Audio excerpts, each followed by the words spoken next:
Hey, I'm down here. They call this the cave in Mr. MacKay's room. It's reading time in 5th grade at Riverside Elementary. Now, in the past, we've shown you what's happened with the younger grades, kindergarten, 1st and 2nd grade. But what happens during literacy time as we get older into upper elementary school? Well, that's what we're going to tell you about today. And this is your 5 on Friday. Oh, sorry about that.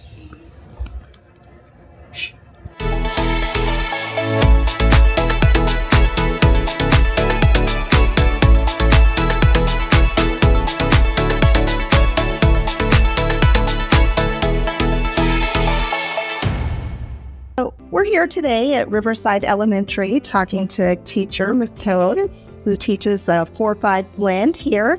And I got to tell you, every time I come to Riverside, I love being here just because you can feel the joy around literacy, whether it's English or whether it's the dual immersion side. And kids are usually just kind of up and moving. And so that's been really fun. But specifically, I want to ask you, you teach a 4-5 blend. And so I want to ask you, is there a difference in teaching a 4-5 blend than just teaching a straight 4th or a straight 5th in terms of literacy? Yeah, I think there is a real difference. I've been lucky pretty much my whole career to be teaching a 4-5 blend.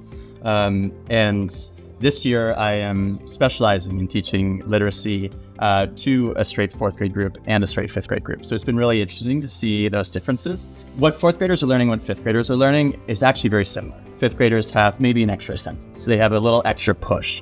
And so that helps me automatically differentiate whether I'm teaching at a 5th grade level and then calling small groups and helping bring 4th graders up, or I'm teaching something more at 4th grade level and bringing small groups or individuals and helping bring 5th graders a little higher or push them a little bit. That differentiation is something that I think all teachers have to do no matter what. Not all 4th graders are built the same, not all 5th graders are built the same. And so at a 4-5 blend, it's just more of that. And it forces me to be really mindful of those differentiations. I love it. And so it sounds like you've been doing that for a while. So I think you probably like it. Yes. So as I was walking through your class, students were reading on their own. So can you tell me, do you start out the beginning of the year reading and then they kind of progress to reading more on their own, or they've just been doing that all year? Those students you saw today were 5th graders. And so 5th graders, for the most part, at the very beginning of the year, are able to go find their own books. We do a lot of lessons in the beginning about how to find a just right book for you, picking spots in the room, where to sit. A lot of that is very explicitly taught at the beginning of the year. But, our 5th graders come in with a wide variety of reading stamina. So some come in and they could read all day if I let them. And others, are ready to go outside for recess up to page 1. And so for all of them, it's about building wherever they're at to where, to next steps forward. Rather than it just being about enjoying reading in a nice quiet reading time for a while, there's a assignment that goes with what they're reading today. And so those are like some extra little pushes where we're kind of past those endurance lessons in April. So you talked about at the beginning, you helped them learn how to pick a book for themselves. So I saw a lot of graphic novels in there. Yes. Tell me a little bit about how they find their book or how we get there. Graphic novels are by far the most popular thing. I'm sure I'm not the only teacher to say that. But what I know is that graphic novels, just like any other book, come in a wide variety of, complexity and different types of stories. What I'm looking for is the student to be able to find themselves in a book, to be able to pick something that they're excited about. That's the first step for a student to be able to sit and read for 20 minutes, is that they like the book that's in front. Interesting. So I let them, absolutely. I encourage them to go find their own books. But then it's my job also to open them up to other possibilities. So we do that through Readalouds or a little book highlight. I'll read a nonfiction book about science that has dust on it. Kids don't want to read by themselves. And then I'll say, does anyone want to keep reading this book? And I end up 10 hands. So just highlighting a book and getting some different genres into what I'm doing in terms of interactive read-alouds or small group books, those kind of things. And exposure.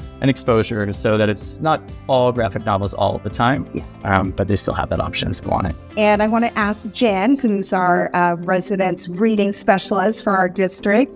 Can you talk to us a little bit about how we measure a student growth throughout the year for literacy and reading, and are we using interim assessments, or what does that look like?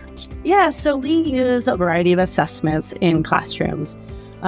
Teachers create some of their own assessments based on what they're teaching to see, how students are growing according to what we're teaching.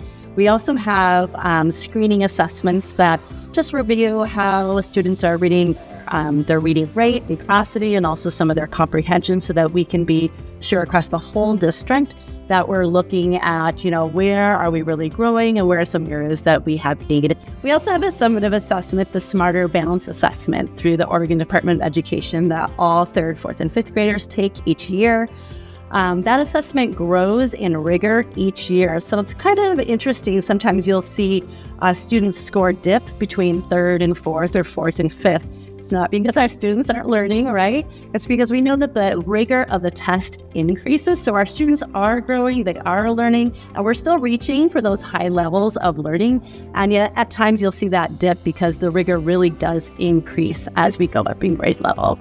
So there's just a variety of ways that we assess students. And my favorite way is when we just saddle up next to a student during the reading block and ask them how their reading is going and what they're thinking about their graphic novel and what books they might want to try or a new genre. And that really sometimes gives us the best formative assessment about our readers to get to know them and their literacy world on a day-to-day basis. So I love it. Well, thank you for inviting us here. Your students were so kind.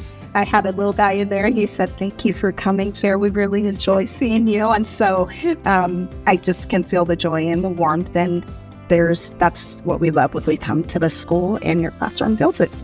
Yes. Oh, thanks for coming. They were so excited. The director were having so I'm going back in there. Okay.